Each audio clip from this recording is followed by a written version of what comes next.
बिस्मिल्लाहिर्रहमानिर्रहीम जी। अब हम अब तक डिमैक के डिफ़ाइन और मेजर फेजेस को डिस्कस कर चुके हैं। डिफ़ाइन में हमने कहा था कि हम अपने प्रोजेक्ट और प्रोसेस को डिफ़ाइन करते हैं और फिर मेजर में हम डेटा कलेक्ट करते हैं और कुछ प्रोसेस की जो उसकी बुनियादी परफॉर्मेंस है वो हम देखते हैं और उसके साथ हम अपना जो मेजरमेंट सिस्टम है उसको एनालाइज करते हैं। उस पर जब हम असल में आप मेजरमेंट सिस्टम एनालिसिस तो मेजर करने से पहले करते हैं और फिर आप अपने प्रोसेस की जो बेस लाइन कुछ मैट्रिक्स हैं वो कैलकुलेट करते हैं उसकी परफॉर्मेंस देखने के लिए। और जब वो हो जाता है तो फिर उसके बाद अगला मरहला आता है जिसको एनालाइज फेज का कहा जाता है। जैसा कि नाम ही सजेस्ट करता है, एनालाइज फेज में आपने जो डेटा इकट्ठा किया है और उसके अलावा बाकी चीज़ों को अच्छी तरह से अब आप एनालाइज करते हैं। यानी वहाँ पे आपने सिर्फ डेटा इकट्ठा किया था, उसको कुछ डिस्क्रिप्टिव देखे थे, अब आप देखेंगे कौन सी चीज़ किसके साथ कनेक्ट रिलेटेड है, कौन सी चीज़ ऐसी है जिसमें मसला है, कौन सी चीज़ को इम्प्रूव किया जा सकता है। अब आप इन डिटेल एनालिसिस करेंगे एनालाइज फेज में। अच्छा, आसानी के लिए मैंने ये इसकी कोई 3 तरह की उसकी मैंने कैटेगराइजेशन की है कि आप 3 तरह के एनालिसिस करते हैं इस एनालाइज फेज में। नंबर 1, आप अपने प्रोसेस और डिज़ाइन का बहुत अच्छी तरह से एनालाइज करते हैं।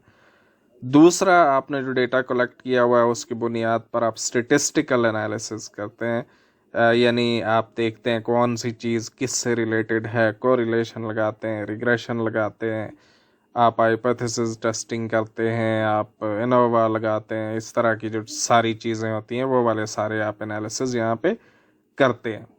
और तीसरा जो एनालिसिस होता है वो आप चीज़ों के रूट काजेस को आइडेंटिफाई करने की कोशिश करते हैं।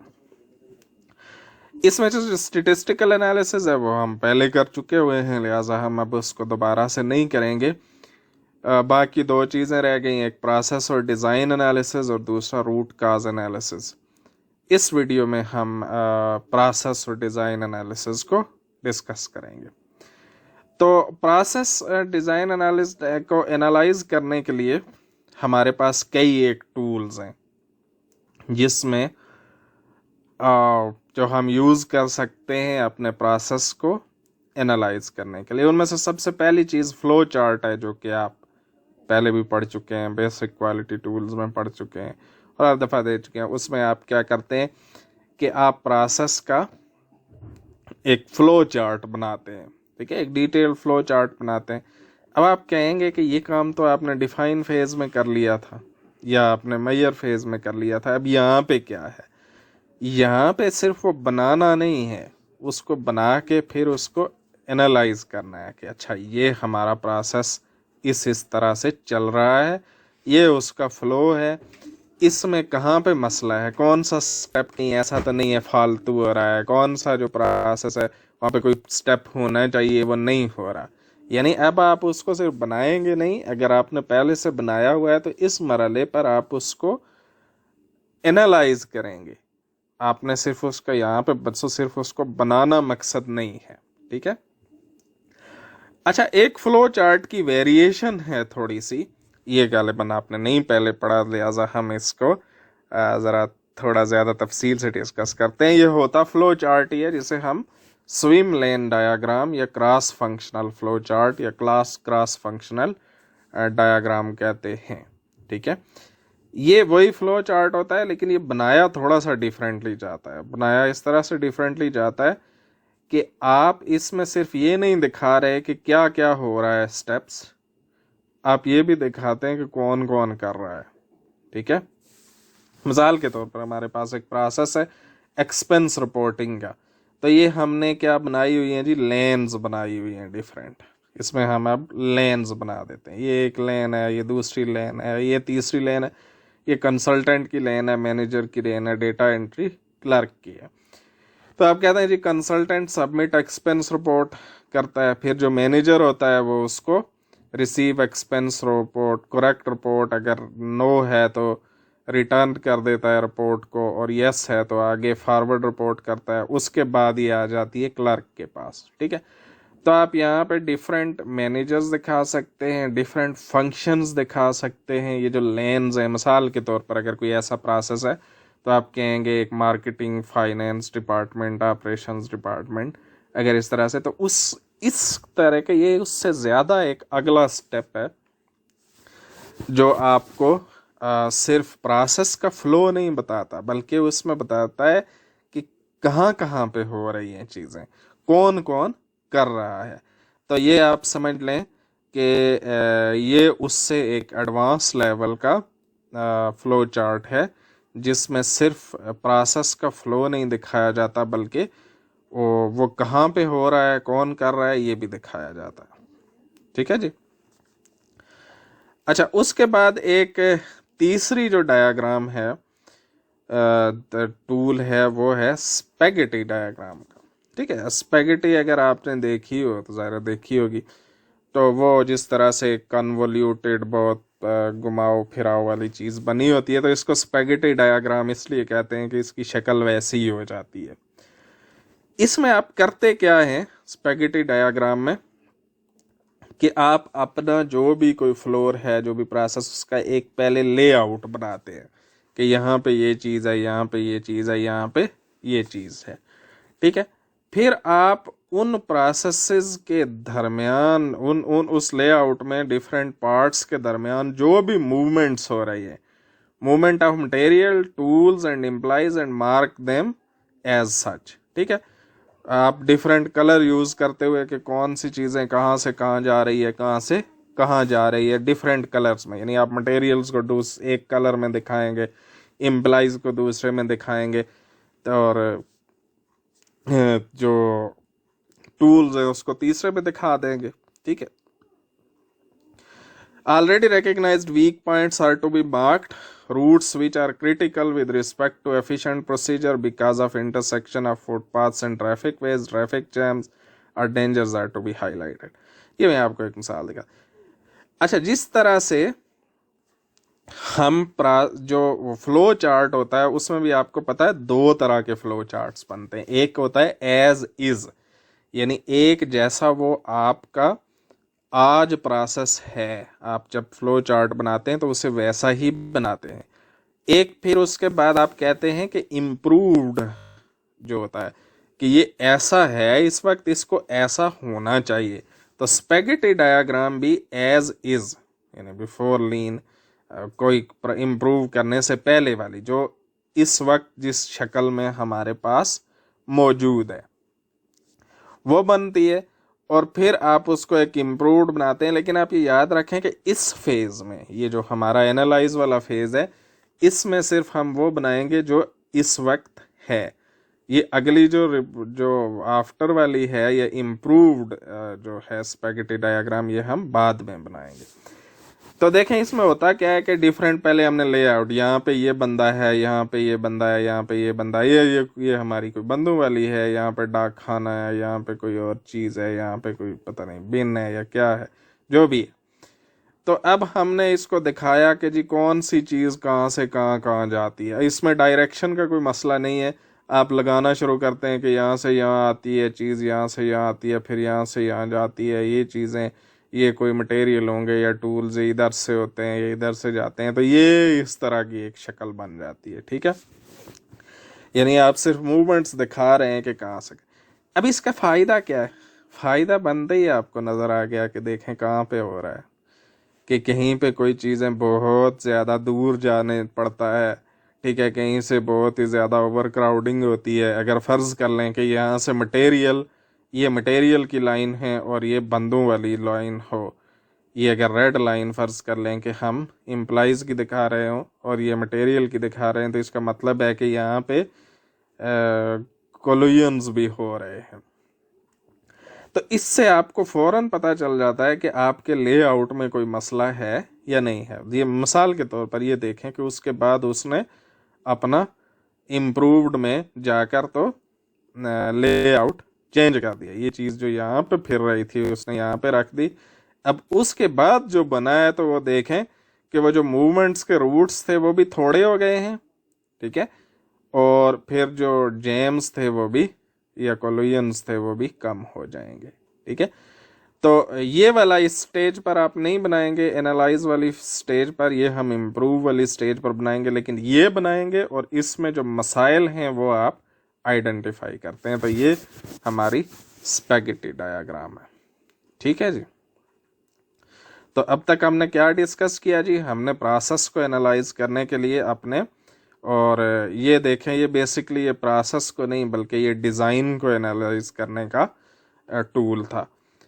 Flow chart, simple flow chart, उसके बाद स्विम लेन डायग्राम, और फिर उसके बाद हमने क्या जी, स्पैगेटी डायग्राम की है। उसके बाद एक और नई चीज है आपके लिए, वो है वैल्यू स्ट्रीम मैप। अच्छा, लीन की जो ओवरव्यू हमने लिया था उसमें कहा था हमने कि लीन में वैल्यू स्ट्रीम जो है वो एक बड़ी इंपॉर्टेंट कॉन्सेप्ट है। वैल्यू वो चीज़ होती है जिसके एम्प्लॉय ने जिसके कस्टमर ने पैसे देने हैं, या कस्टमर के लिए यूँ समझ लें कि वो इम्पोर्टेंट है।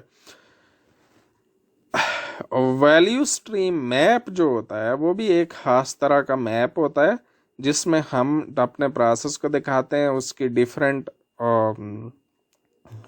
उसके जो पैरामीटर्स हैं वो दिखाते हैं, और उससे फिर हमें पता चलता है कि कहीं पे हम कोई फालतू प्रोसेसेस कर रहे हैं, कहीं पे जो नॉन वैल्यू एडेड एक्टिविटीज़ बहुत ज़्यादा हो रही हैं, टाइम ज़्यादा लग रहा है, ये सारी चीज़ें मिलती हैं।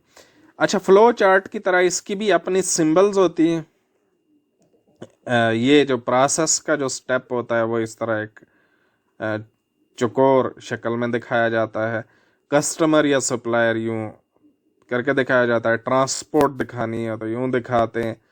प्रोडक्ट टू कस्टमर हो तो इस तरह के एरो से दिखाते हैं। इन्वेंट्री को हम इस तरह की ट्राइंगल से दिखाते हैं। पुश एरो को हम यूं दिखाते हैं। फाइफो होता है फर्स्ट इन फर्स्ट आउट,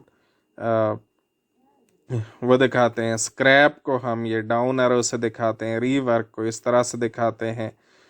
पुल और मटेरियल फ्लो को पुल यानी पुश होता है, ये हम लीन की डिस्कशन में करके आए थे कि पुल पुश क्या चीज़ें होती हैं, ठीक है जी।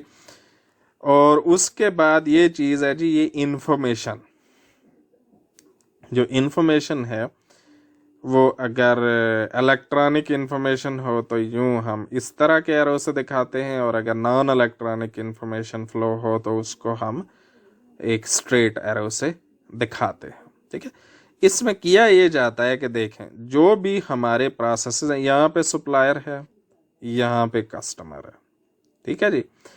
इसके दरमियान में ये सारे के सारे प्रोसेसेस हो रहे हैं। ये देखें, ये जो भी आपके पास डब्बे बने हुए हैं, तो ये क्या है, ये सारे के सारे इसके दरमियान में, यानी सप्लायर से लेकर कस्टमर के दरमियान ये सब प्रोसेसेस छोटे छोटे हो रहे हैं। इसके साथ ये एक डेटा टिकट होता है, ठीक है, या जिसमें आप इस प्रोसेस की ज़रूरी इंफॉर्मेशन देते हैं। यानी सबसे पहले क्या, ये देखें जी मेटल वर्क है, ये यहाँ से रिसेप्शन होती है जी, ठीक है, या लेकिन हम यहाँ से देखना शुरू करते हैं। ये देखें, ये क्या हो रहा है, ये सबसे पहला जो है मेटल वर्क है। मेटल वर्क के बाद क्या होती है, अंडर कोटिंग होती है, फिर ड्राइंग होती है, फिर फाइनल कोटिंग होती है, फिर दूसरी ड्राइंग होती है, फिर असेंबली होती है, फिर क्वालिटी चेक होता है, फिर कस्टमर के पास चीज़ पहुंच जाती है, ठीक है। अब हम इसमें हर प्रोसेस का कुछ उसकी ज़रूरी इंफॉर्मेशन यहाँ पे देखते हैं। वो क्या होती है, मिसाल के तौर पर सॉरी, मेटल वर्क है तो हम कहते हैं जी इसका वाई यानी आउटपुट क्या है इस प्रोसेस का। इस प्रोसेस का आउटपुट क्या है जी, ट्रीटेड आइटम। मेटल वर्क हो जाएगा तो ट्रीट हो गया, आइटम निकलेगा। अच्छा, प्रोसेस का टाइम कितना है जी, 30 टाइम मिनट्स, ठीक है, यानी ये पर आइटम, जिसे हम साइकिल टाइम भी कहते हैं। चेंज ओवर टाइम क्या होता है, यानी एक पीस बनाने के बाद आप अगला पीस बनाने के लिए रेडी करने में कितना वक्त लगता है, ठीक है। यील्ड इस प्रोसेस की करंटली हमारे पास कितनी है, ठीक है, और इसका बैच साइज हमारे पास क्या होता है, ठीक है। उसके बाद ये यहाँ से पुश होके अगले वाले उसमें जा रहा है, ये पुश वाला एरो है। अब यहाँ पे देखें कि ये नीचे जो लैडर है इसे हम कहते हैं, ये लीड टाइम लैडर है। लीड टाइम क्या है जी, कि वो टोटल मैक्सिमम टाइम जो आपको इसमें लगता है, ठीक है। तो वो ये देखें यहाँ पे 30 मिनट है, लेकिन उसके बाद जब ये हो जाता है तो उससे अगले मरहले में जाने के लिए जो ये दरमियान वाला है उसमें आपका कितना टाइम लगता है जी, 1.7 आवर्स लग रहे हैं, ठीक है। ये जो अंडर कोटिंग वाला मरहला होता है उसमें आपके 20 मिनट लगते हैं, और फिर वहां से आगे जाकर ड्राइंग वाले में जाने के लिए यहाँ पे आपके 5 घंटे लग रहे हैं, ठीक है। फिर यहाँ पे आपके 60 मिनट लगते हैं, यहाँ से आगे 15 घंटे लगते हैं। यहाँ पे आपके फिर ये आप अपना टोटल यहाँ पे कैलकुलेट करते हैं कि कितना कितना आपको टाइम लग रहा है, ठीक है जी। Okay fine. फिर आपने शिफ्टों का टाइम भी यहाँ पे बताया हुआ है कि इस शिफ्ट में इतना लग रहा है, इसमें इतना लग रहा है, इसमें इतना लग रहा है। फिर ये इंफॉर्मेशन फ्लो है, ये इंफॉर्मेशन फ्लो है जो मैं बता रहा है कि देखें यहाँ कस्टमर सर्विस का एक प्रोसेस चल रहा है, वहाँ से इंफॉर्मेशन इधर भी जा रही है, क्वालिटी चेक को भी इधर को भी आ रही है, यहाँ से भी इधर जा रही है, यहाँ से भी इधर जा रही है, यहाँ से भी इधर, यहाँ ये आपकी इलेक्ट्रॉनिक इंफॉर्मेशन इधर जा रही है। यानी ये नीचे आपका प्रोसेस हो रहा है और ऊपर आपने इंफॉर्मेशन का फ्लो बताया हुआ है। तो इसे हम वैल्यू स्ट्रीम मैप कहते हैं, ठीक है जी, वैल्यू स्ट्रीम मैप, क्योंकि इसमें जो वैल्यू की स्ट्रीम है वो सारी की सारी दिखाई गई है। जब ये बन जाएगा तो फिर उसके बाद आपको जाहिर है नजर आना शुरू हो जाता है कि कहीं पे कोई इंफॉर्मेशन की जो रिक्वायर्ड है वो कहीं ऐसा तो नहीं है कि नहीं हो रही, कहीं ऐसा तो नहीं है कि गैर ज़रूरी जो है कम्युनिकेशन हो रही है, ज़्यादा टाइम लग रहा है। ये आपको सारे का सारा फिर यहाँ पे आपको सिलसिला नज़र आना शुरू हो जाएगा। और इसमें भी वही बात है, इसमें भी आप पहले एक एज इज़ बनाते हैं कि जैसा कि इस वक्त है, फिर आप उसका एनालाइज करते हैं।